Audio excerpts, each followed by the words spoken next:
What if saving your life meant losing your job, and that turned out to be the best financial decision you ever made? In this episode, I talk with Gretchen Schoser, who spent 40 years putting money into her 401k because her father's voice kept saying, "Save your money, save your money, save your money." On Christmas Day 2022, while working in a toxic corporate environment, Gretchen called 988, the suicide and crisis lifeline, and that 2-hour call saved her life. 2 years later, after early retirement and another corporate job she didn't want, Gretchen withdrew $30,000 from that 401k to launch her own consulting firm focused on employee mental health and change management. And here's what most financial advisors won't tell you. Sometimes the responsible thing, staying for the paycheck, is actually destroying you. Gretchen understood something crucial about starting a business after age 59 and a half.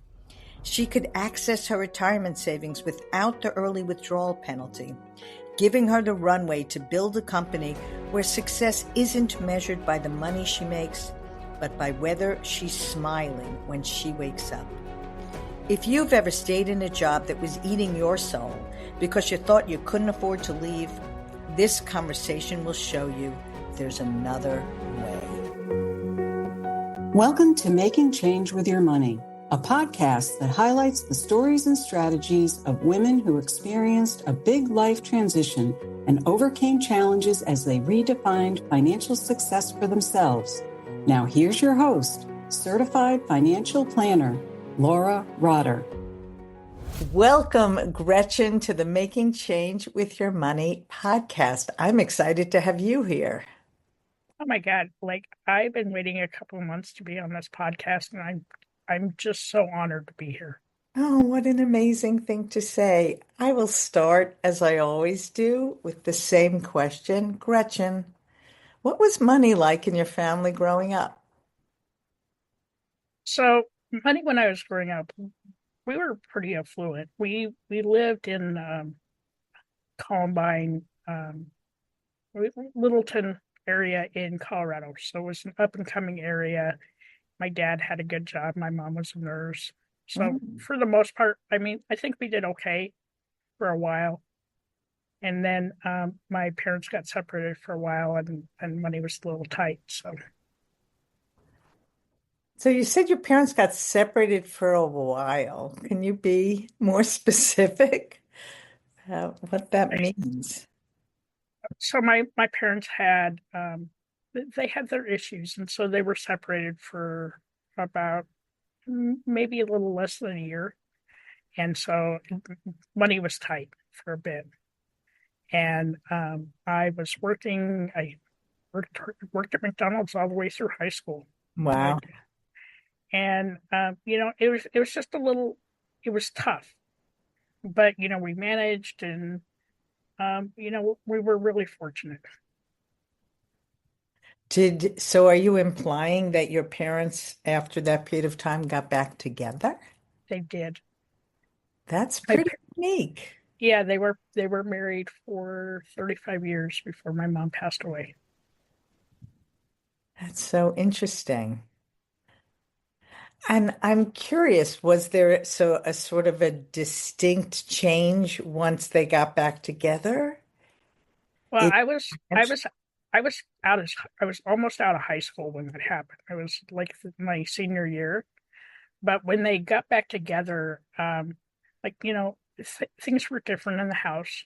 But I saw that they were taking more trips and putting more money away and just making sure that my brothers and sister and I were well taken care of. And, because we were all in sports and, doing our own thing. And, there were four of us, 4 kids, and then my mom and dad. And so, it was kind of, back in the day, remember trying to keep up with the Joneses for a while. It was kind of like that. And then they kind of peeled back a little bit, and but they were really smart with their money too. Just making sure that we had all the necessities. We had a roof over our head, we had a good place to go to school. We had clothes. We took trips. Mm. Um, so I had a good foundation from them. My mom was, I can laugh about it now, but my mom loved craft places, crafts. And so, like, I can remember my parents, talking about, all the money my mom spent at craft shops because, that was her thing. Like Michael's buying, No, like at like community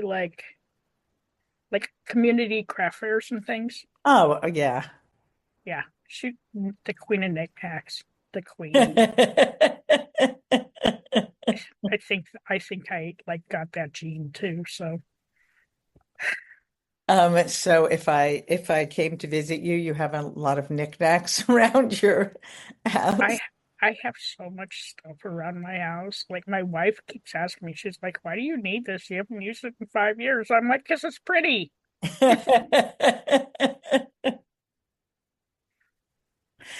So Gretchen, I'm curious how you feel like that impacted you. You said you worked at McDonald's throughout high school, so clearly there was a work ethic that was passed around. And though you started saying you grew up relatively affluent, it doesn't sound like you took money for granted, but I don't want to put words in your mouth. Oh, never take money for granted. Like, we had to pay for our own gas money. If we wanted things, we had to pay for it ourselves. I mean, Hmm.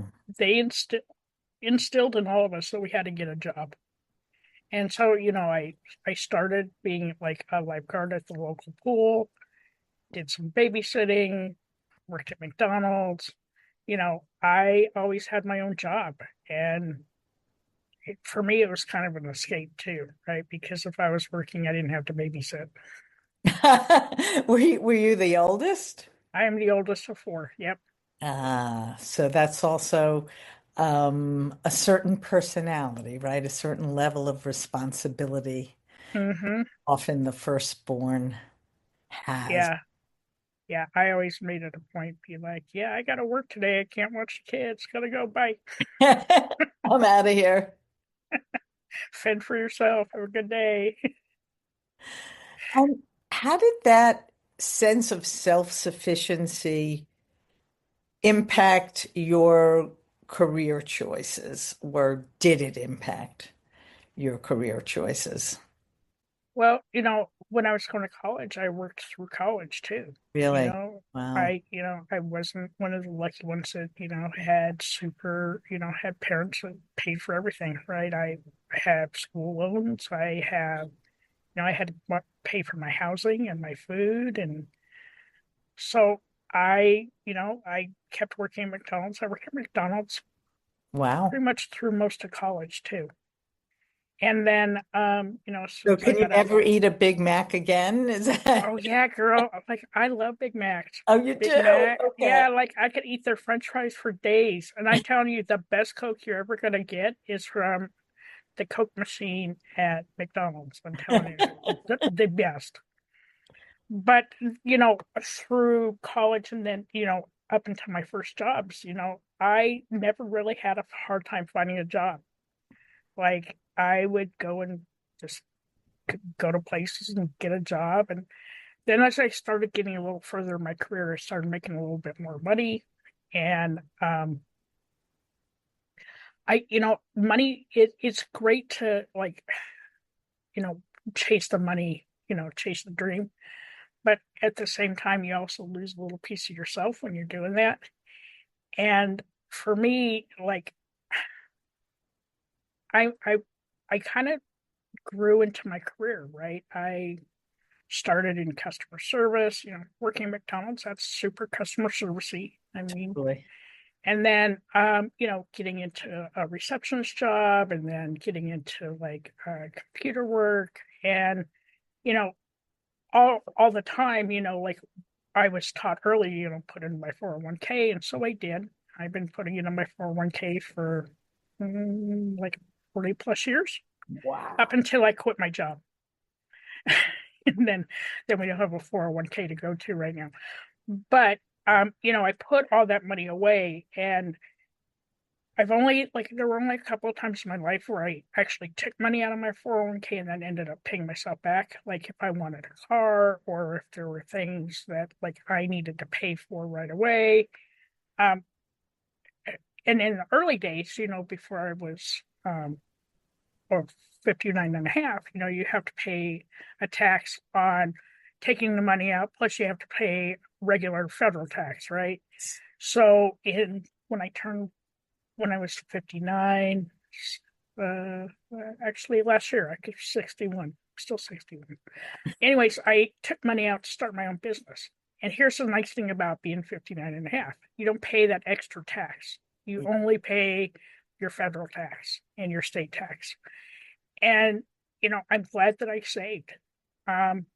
Because, the world's kind of a crazy place right now, and we don't know what's going to happen with Social Security and things later on down the road. And I wanted to be, taken care of and, be able to use the money for the things that I'm going to need to use it for.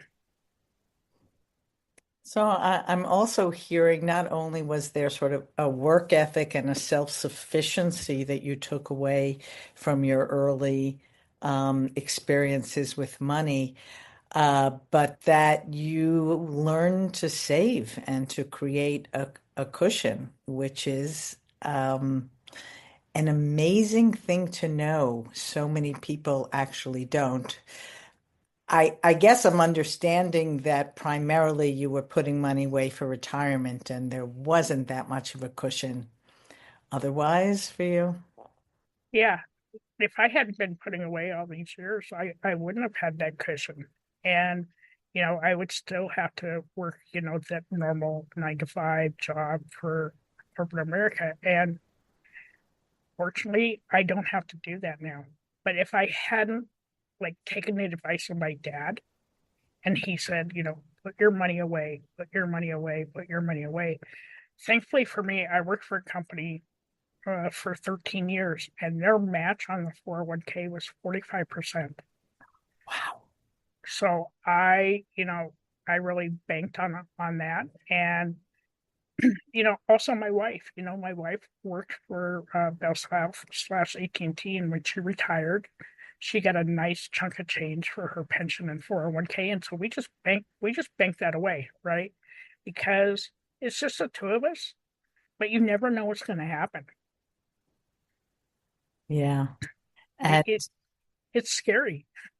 and we really I mean, money can create freedom. Money, as you implied earlier, if you get trapped in a career that has you buying things, I'm relating to my own career and certainly people I work with that are trapped by their money. On the other hand, money can then, when you're ready, help you create freedom.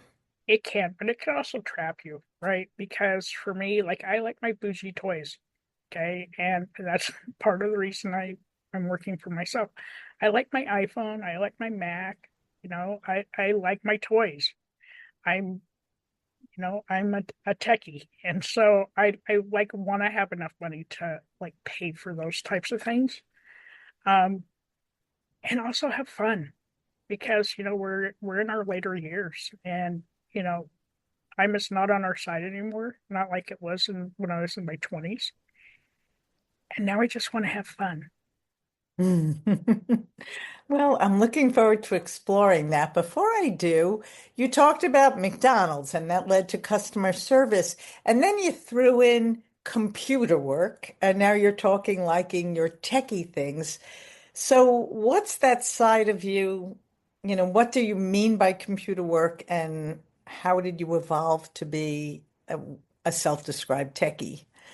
So as I moved through my career from being a receptionist into like a computer company where I was a customer support rep for a really long time, and that's where I got my tech knowledge from. Got it. I've always been very hands-on. I like to see how things work and make things and fix things up, like within computer programs. And when I as I just kept moving up and moving up, and I eventually landed at a company called Ultimate Software, and that's where like my career just blossomed.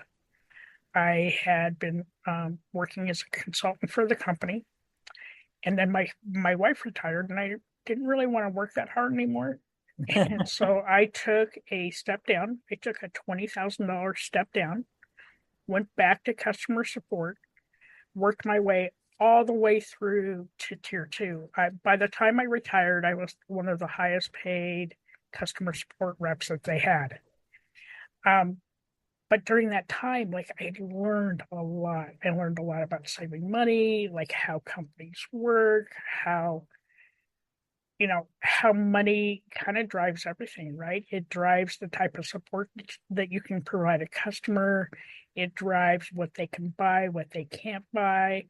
And so, as I'm working, like during some of the days, I can remember my dad just like in my ear, save your money, save your money, save your money, and be very cognizant about what you're going to spend your money on, right? Because you always need to save up for a rainy day. Yeah. And there were times I was unemployed for 5, 6 months, due to due to layoffs, or um, you know, just due to my own, I just needed a change.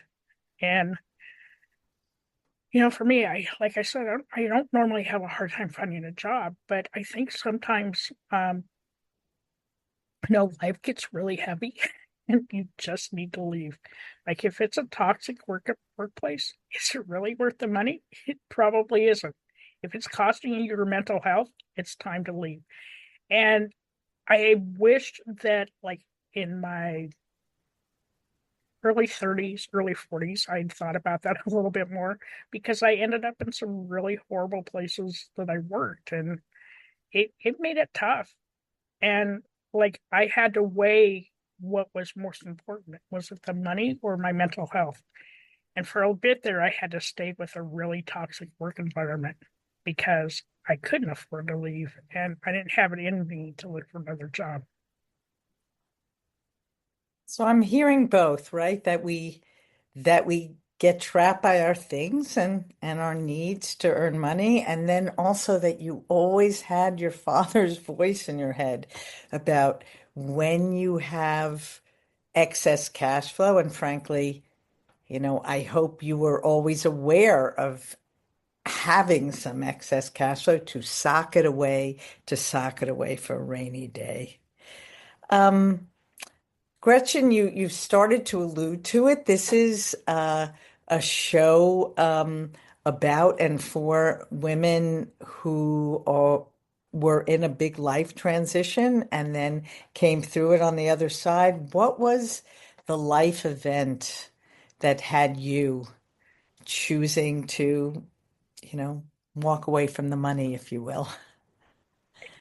It was big. So the last quarter of 2022, I was offered an early retirement from my job. In all in all things, it was a good thing, right? I put my time in, I was the right age, but there was a lot of other things that were happening during that time. And, there's still ageism in the workforce. So that was going through my mind. Um, my wife had gotten shingles and she was down for Ooh, eight my weeks. God, that's painful. Um, Painful. I'm a true extrovert and a true empath. So, like, I took on everybody else's pain and suffering and wasn't taking care of myself. And on Christmas Day, I attempted to take my life. I ended up calling 988. 988 saved my life that day. And Please share with that's our listeners what 988 is, because not Yep. everybody knows. So 988 is the suicide and crisis line here in the United States and in Canada. And it's a line you can call if you're in crisis. You don't have to be having suicide ideology. You could just be in crisis. They have trained professionals there that can help you through anything. The woman I spoke to, we talked for over 2 hours on the phone. She literally saved my life, gave me the resources I needed, helped me find my voice. I could let my wife know what was going on, because absolutely nobody knew how depressed I was. Nobody. I'd show up to work every day, smile on my face. I was laughing, but on the inside, I was done. And so it was after that call, and I realized that, I had taken on everybody else's stuff and not really worked on my own, that it was time for a change. And I was really looking forward to retirement. So I retired from Ultimate / UKG in April 2023. And I took a few months off, right? Like, I've been working my entire life. I was like, I need a break. And so after that, in July of 2023, I started at a really small consulting firm. And at the time, I had my podcast going, and they had found out about the podcast, and they're like, "Why are you working full time?" And I'm like, "Well, because I need insurance." So they offered me 30 hours a week and gave me full benefits so I could focus on work and my podcast. And then say something about your podcast. So I, of course, will include it in your in the show notes. Yeah. So the name of our podcast is Shit That Goes On Our Heads, and it's shit with an exclamation point. And we named it that because it was born out of that really dark time in my life. And we wanted to normalize how we talk about mental health. And it gave me a purpose, right? So I'd gone through this really hard time. I was retiring from my career. And I had this amazing podcast that was sitting in my lap. We didn't think anybody would listen to us. Who's we? Sorry. So I have a co-host. Her name is Dirty Skittles. And I'm going to use this term super loosely. She was my manager at the time. We've been friends for like 7 years, and then I retired in April. But we would like laugh every day before work, and we were like, God, we should do a podcast. And my two healers. Was manager at work. She was my manager at work. Ah, Yeah, okay.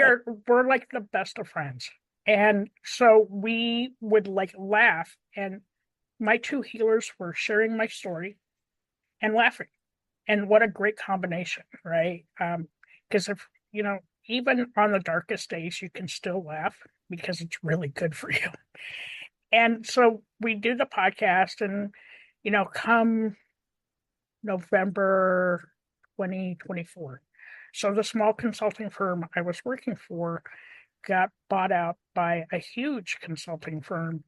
And I didn't want to do that again, because I'd already retired from a big corporate job. I was like, I don't want to do this ever again. And on December 21st, my wife gave me permission to quit my job.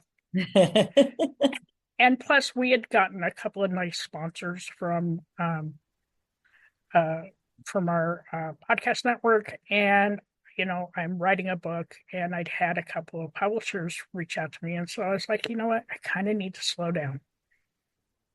So she tells me I can quit my job. But, if you're anything like me, I need to work. Like, I do not do good with idle time. And so we were flying back from New York City on the 22nd. I forgot how long it takes to like de-ice a plane. It took like 2 hours, but I was kind of thankful for that. So I had my phone. I have ChatGPT on my phone. I have my resume on my phone. And I'm like, okay, design me an independent consulting firm based on my, 45 years in corporate America and what I've done on the wellness platform, being a mental health advocate. And so like 2 minutes later, like spit out this amazing consulting firm, right? It had a bunch of stuff that I didn't want to do. So I immediately like wiped that out. I'm like, no, we only want to do this much, not this much. And so I went back to work on January 2nd, and I turned in my 2 weeks, and I opened up my LLC the same day. Congratulations. That's so exciting. And, if we go back to the money part, I actually took money out of my 401k to start my business. That's how I started. That's how I got my capital. You are not the sum of your earnings. You are the sum of your yearnings. If you're ready to use wealth to create more freedom and flexibility, let's align your finances with what matters most. Together, we'll build a plan that balances your scarce resources of energy, time, and money so you move forward with clarity, confidence, and less stress towards a life of true abundance. Learn more at www.trueabundanceadvisors.com and schedule a short conversation.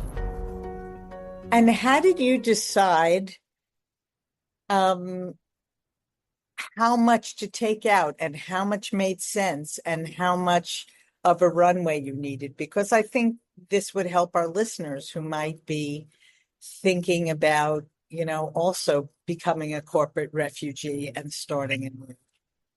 So the first thing I had to do is I had to figure out what exactly my offerings were going to be and what I would be comfortable for through the year.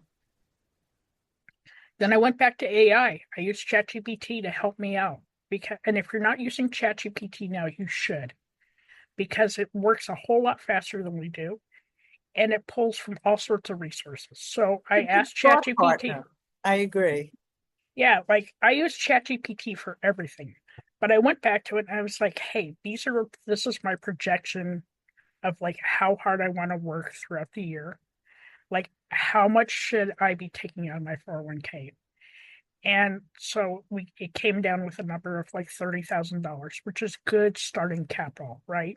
And I'm sorry to interrupt you. So that's also based on your personal expenses and how much you needed personally. Mm-hmm. Okay, thank Yeah. you. So then I asked it to break it down, like what my monthly expenses are, just personally, and then what my monthly expenses might be if I were to have a customer, and then based it off of having 3 or 4 customers during the year. Like, I don't want to work that hard. Okay, I've already put in my time. But it came back and it said like 30,000 is a good place to start, because for each company that pays me, right? Number one, I'm a 1099 employee, so I pay my own taxes. So I was able to pull out 20% for everything I make. Mm-hmm. And I put it in my savings account because I don't want any surprises at the end of the year. Exactly. And if you're going to work for yourself, you have to remember to do that. Remember to open a business account and a savings account, because if you're going to make money, you still have to take your taxes out, even though, like, if you worked for a regular W-2 company, they do that for you. But remember to do it for yourself, because, come April 15th, you don't want any surprises. Right. And then I also hired a CPA. So we have a CPA that does our personal taxes. I went and talked to her. She said like 30,000 was like a good starting place, because I'm still going to be making money throughout the year. And she's like, working for yourself, you get choices, right? You get a choice of who you want to work with and who you don't want to work with. And that is a huge perk. But, you also can like expense other things within your house. Like, I have a dedicated space for my business in my house, which helps. You should probably get an LLC just to like make sure that you are protected legally. Exactly. One of the things I needed to factor into was insurance, because for what I do, I need error and omission insurance. I also needed general liability insurance. But being a solopreneur, it's not that expensive, right? It's less than $1,000 a year for me to do that. But those are things that you have to like add into it. And then also like all the software, right? There's a ton of software that like for me, I need to use. So like ChatGPT and some other tools that I use throughout the day. I have an Office 365 business account, all these things, because everything adds up. Like, it might only be like $10 a month, but if you have 10 of those, that's $100, right? So think about everything that you're gonna need. And I always hear my dad in the back of my head. It's like, He taught a lot of money lessons, boy. He did. He taught me some money lessons. He's like, make sure you don't overextend. And it's easy to do if you're working from home. So I work from home, right? I don't go out and see customers that they see me here just like I'm on Zoom. But, don't overextend your money and don't overextend your time, because sometimes you don't know how much you should charge for what you're doing. And so for me, I had a little bit of market analysis that I could do, because I know how much, um, the big companies pay for consultants. I know how much the small companies pay for consultants, and I come in way underneath that. But, also when you're working for yourself, you are your own boss. So, like, make sure you're taking care of yourself too, right? Mark things on your calendar that remind you that you need to get up and walk away from your computer, that you need to go say hello to your spouse, that you need to feed yourself. Okay. Because, like, we all get like so ingrained in what we're doing, especially if you do it from a place of love. Yes. And for me, like, my job is my passion, because I get to use both sides of my brain. I use my technical side, and then I have the wellness side of my business. And so it's everything that I love in life. And I'm fortunate. I'm really fortunate that I get to do this, because, a lot of people who haven't saved up, haven't really like stocked away that money, or don't think they have the skills. I will tell you, there is a lot of opportunity for entrepreneurship out there. And, people need coaches. People need guidance. And if you have a lot of experience in the field, start exploring that. Like, write down what makes you happy about what you do, how you can help somebody else. Because as we get older, I think it's our job to kind of give back, to be mentors, help people not make the same mistakes that we made in our careers. The next generation is what's going to help lift us all up. And so I take pride in that, because that's the other thing my dad always taught me is, make sure you're giving back. Oh, I love that. And I guess I'm hearing myself thinking, certainly we all need to make our own mistakes, because that is how we grow. I mean, it's always hard in the moment, but then looking back, we might see that fork of the road that we regret taking or not taking, and that indeed was what led us to where we are today. Certainly in your case, that's true, Gretchen. And I also hear the passion in your voice for recreating yourself as an entrepreneur, and specifically with the focus on wellness, because of the practices you've put in place and continue to put in place to thrive at this point in your life, after being in, such a dark spot not that long ago. Yeah, it was 2 years ago, but, I put 2 years into myself of, like, really looking at myself, going through therapy. This still rings in my ears. My wife told me the other day, this is the happiest she's seen me in 20 years. Wow. And we've been together for 30 years now.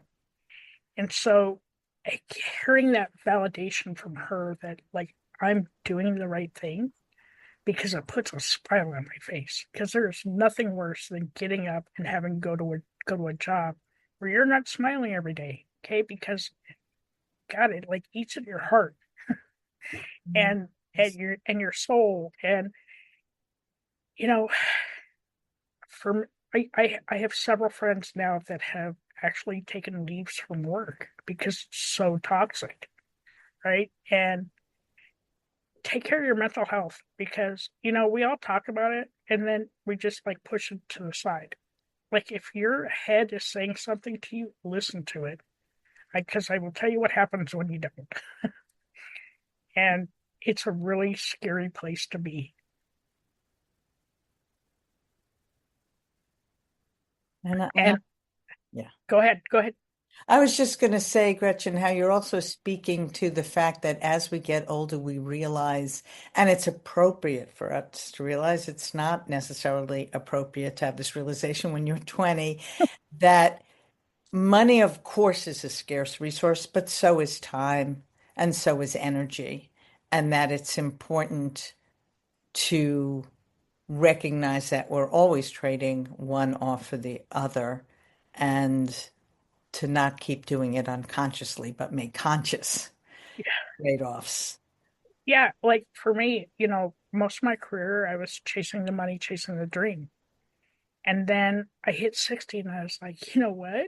I'm tired of chasing the money because I have it, right? Like I make good money doing what I'm doing. And I don't need to chase the dream anymore either because I'm living it.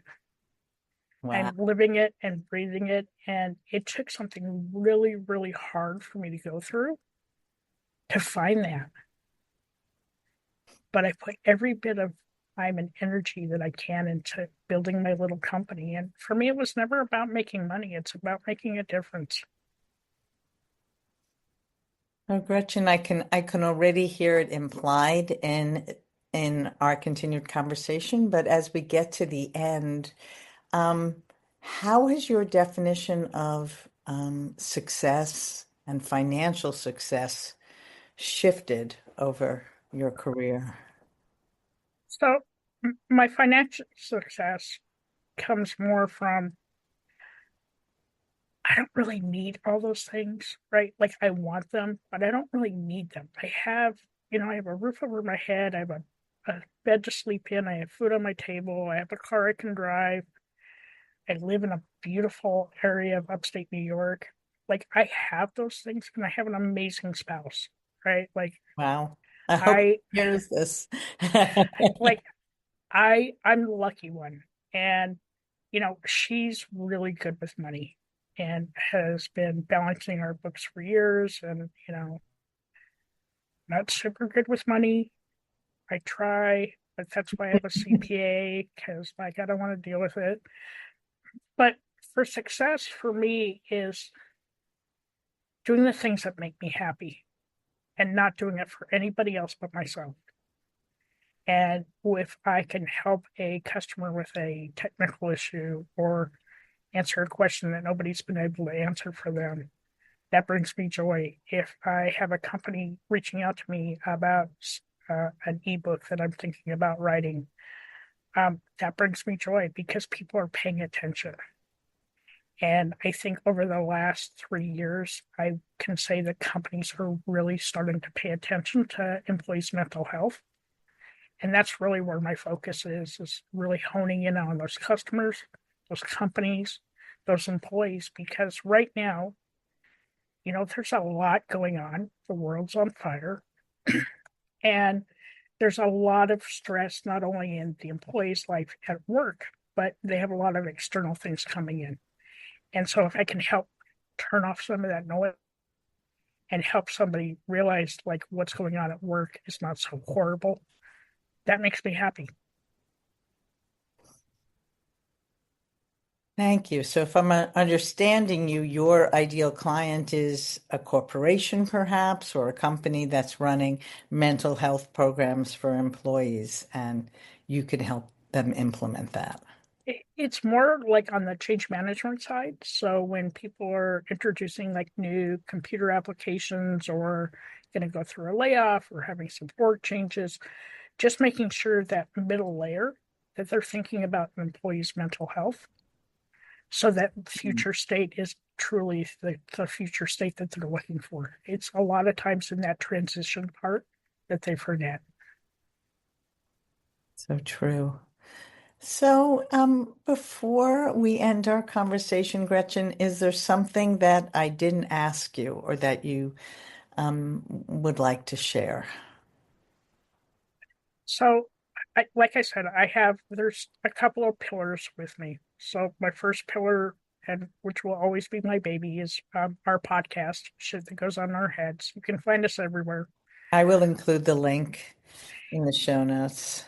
And if you're interested in, if you're like a customer that has UKG and you're planning on using recruiting and or onboarding, I'm a subject matter expert. I'm certified in both.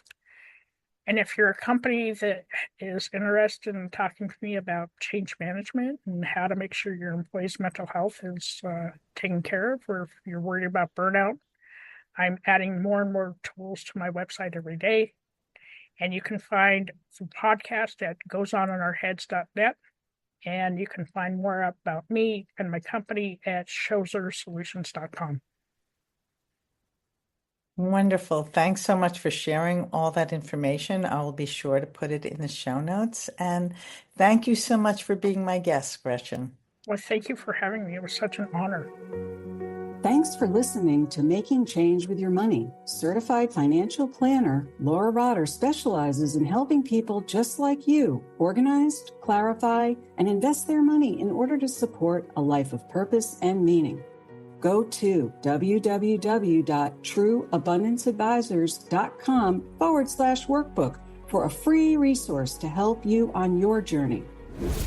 Disclaimer, please remember that the information shared by this podcast does not constitute accounting, legal, tax, investment, or financial advice. It's for information purposes only. You should seek appropriate professional advice for your specific information.